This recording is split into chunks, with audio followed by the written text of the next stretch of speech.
So I'm going to get a few of these bikes registered legally for the street. So I went down to the DMV, or NBD in Arizona, to find out exactly what I need. And you need a certificate of origin or a title, but a lot of these bikes don't come with a title. So then you have to go get a surety bond, and a surety bond allows a person to claim ownership of a vehicle and register it when the title is lost or you don't have a title. But first things first, before I go down to the insurance company to get a surety bond, I need to get the bike inspected. And of course, you have to install the headlights, tail lights, brake light, license plate light, a horn, a rear view mirror, a muffler, spark arrestor. So in this video, I'm going to install and wire up all the lighting and get the bike ready for inspection. I picked up this 12 volt, 6,000 milliamp hour lithium ion rechargeable battery pack off of Amazon. So you got your charge indicators, it's got a USB output and then a plugged output, and it's really small, so I think it'll work really well on a mini bike, and I think it'll run LED lights for a long time. And then the output port is also used for the charge port.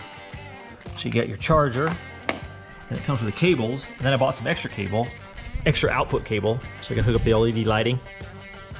I think this will be a really good alternative to running a standard motorcycle battery on there, because it's real small and I can pretty much fit it anywhere. Then of course I got the on-off switch. Then I also picked up this LED brake light, tail light, license plate light combo. So I'm gonna figure out a mount to mount on the Megamoto 212. So on this bike, on this Megamoto 212, I have a center exhaust, center pit bike exhaust, so I really can't mount the plate on the back where I normally mount it, because you can buy mounts on Amazon that just bolt to the frame. So to get around that problem, I'm gonna mount the tail light license plate mount combo on the side over here, and I'm gonna use the fender mount. So I made up this bracket out of aluminum, and I'm gonna bolt it to the fender mount. Then I'm gonna run the license plate on the side here, and I reinforced the mount with a double piece of aluminum. So if you don't want to reinforce the mount, you could always make it out of a thicker piece of aluminum, but I think this will work pretty good. Yeah, I figured I might as well use the fender mount, because that way I'm not welding on the bike, make things easy.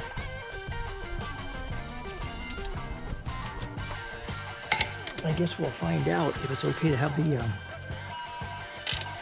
lights on the side, but I think it is. So that looks pretty sweet on there, and it's nice and sturdy because I doubled it up. And then now I can bolt the tail light on this.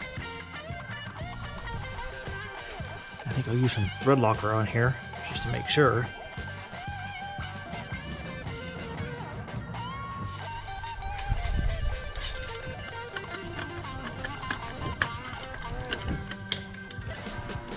Okay, so that's nice and tight on there.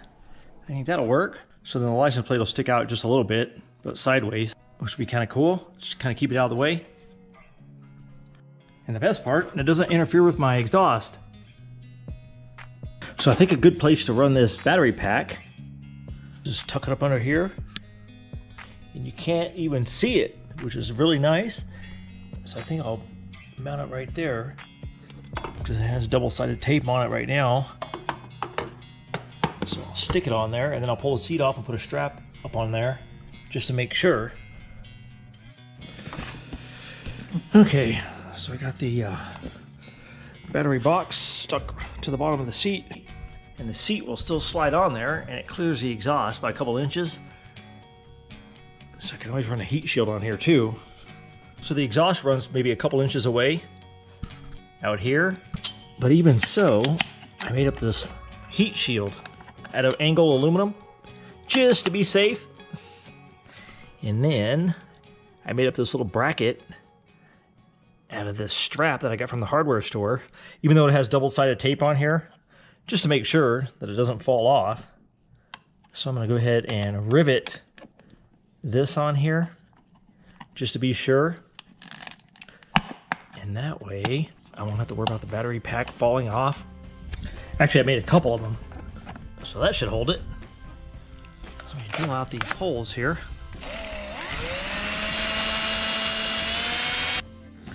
uproot this thing down.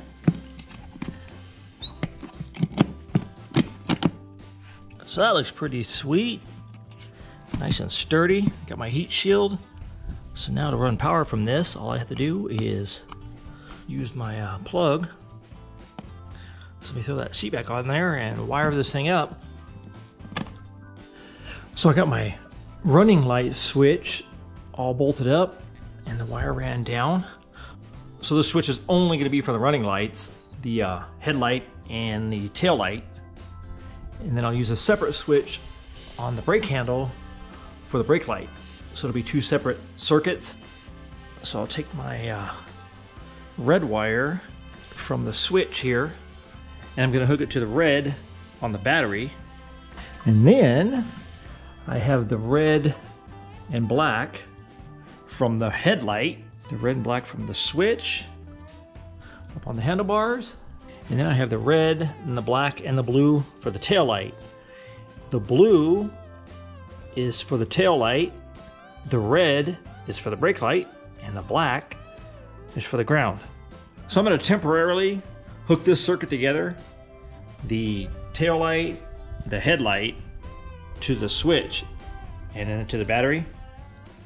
I'll leave the terminals bare on the battery, and then I'll hook up the brake circuit. So we have the red and black from the switch on the handlebar, and that's going to hook to the red on the battery. I'm just doing them temporary for right now. And then the black from the switch is going to hook to the blue on the tail light, because the blue wire is for the tail light. And then the black from the tail light is going to go to the black on the battery. So there we go. From the switch to red on the battery, and then from black on the switch to blue on the light, because this is the tail light part. And then from the tail light, black going back to the battery. Tail light's off, turn my switch on the handlebar, and there you go, tail light.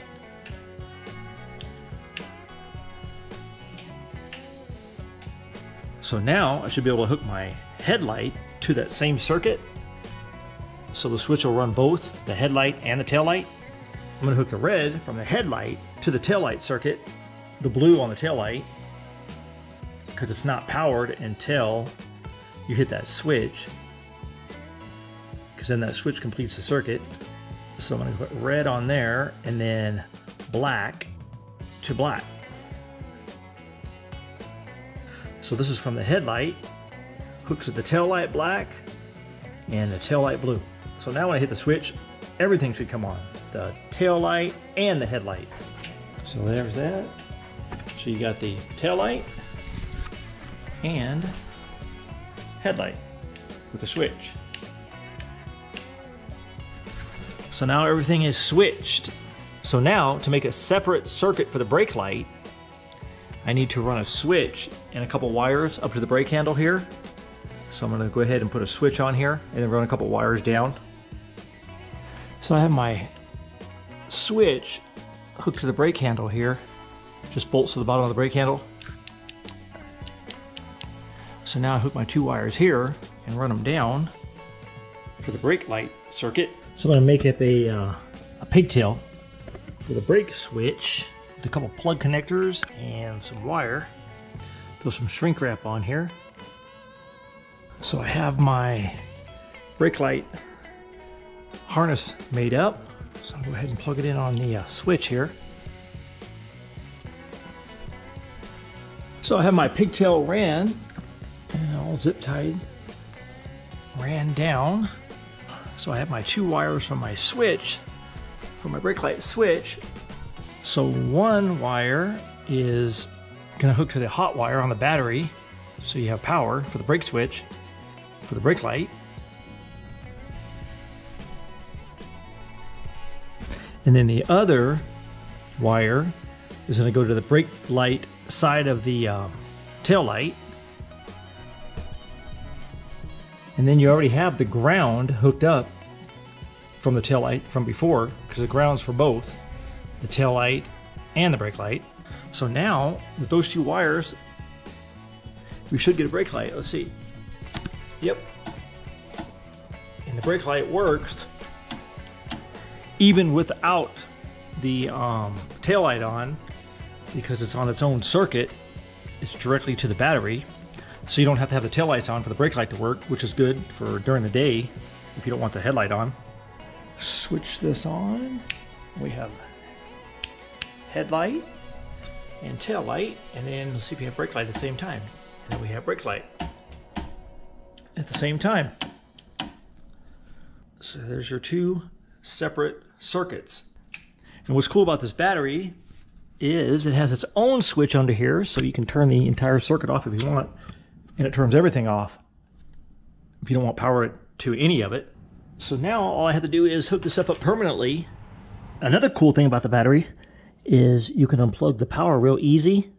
So it's unplugged right now. All I have to do is pull the seat off, and then because now I can run the wiring a lot easier under here and make everything a lot neater, easier. To hook these wires together, I'm going to use these self-soldering connectors. They're really easy to use. Run a wire on each end and use your lighter, and they automatically solder the wire together and heat shrink it at the same time. Let's see what we got going on out here.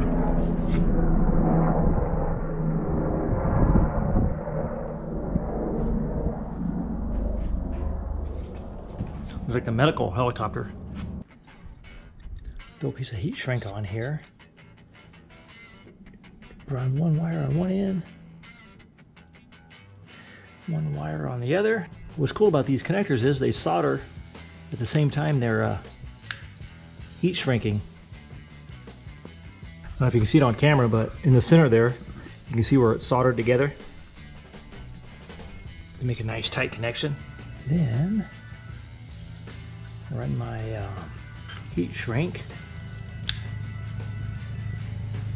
Now I will solder up the ground wires. You can definitely see the solder on that one. Now throw the shrink wrap down here.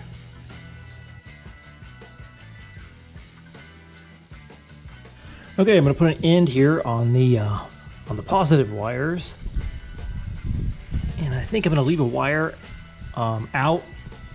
That way I can shrink wrap the end for the hot, because it's the positive side of the battery. And that way, in case I want to run a horn or something, I still have access to power from the battery. Still got them all soldered on there, heat shrunk or heat wrapped. So now I'll just bundle them all up. So I got all the wires tucked and wrapped. So now I got my plug here to plug in the battery. So now we'll see if the seat goes back on here without any problems. That's one thing nice about that battery under there is you can pretty much hide all the wiring.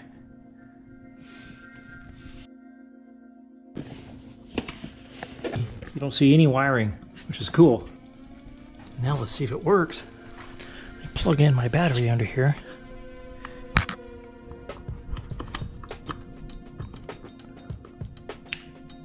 Got headlight, tail light, and brake light. All right, so it all looks like it works pretty good. And all the wiring is pretty much hidden. Okay, so I'll throw the mirror on here. So I picked up this mirror on Amazon. It's kind of a low profile design. This will look pretty nice on here. Yeah, I like that it's small. Yeah, I think that'll work. Get it to pass inspection anyway. So I think I've pretty much got everything on there as far as the inspection sheet goes that I got from the MVD. I think all I need is a horn. So the next video, I will take the bike down to see if I can get it inspected, then run over to the insurance company and get the surety bond, and then see if I can get it registered.